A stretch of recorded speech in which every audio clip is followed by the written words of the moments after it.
In Isaiah chapter 61, in the first 4 verses, it reads what many call the mission statement of Jesus because he referred to it when he was speaking at the synagogue in Nazareth. In it, he talks about what were the priorities of his ministry.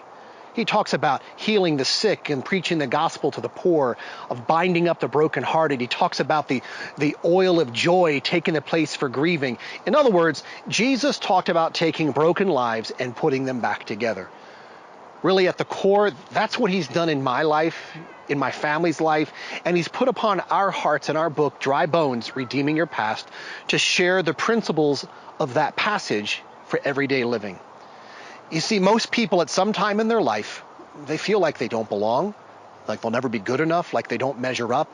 And no matter how hard they try, there's these nagging things that just seem to be obstacles for healing.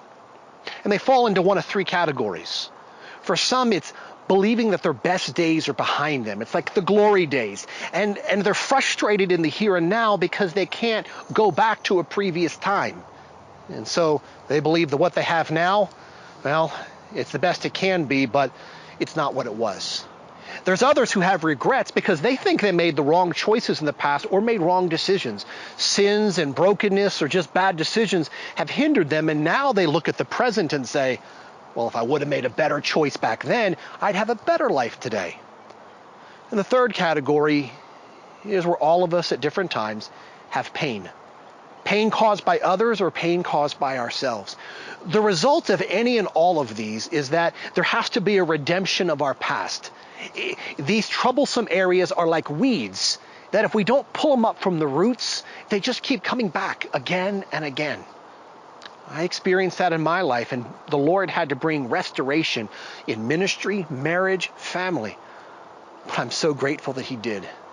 And he's given my wife and I a message that he wants that same healing for everyone. Because if those nagging weeds from the past can be dealt with, well, then the promise of Isaiah 61 can take place in our life where it says we will become trees of righteousness or oaks of righteousness. And we are grateful for the message that God has given us and believe that every person can experience God's best for their life.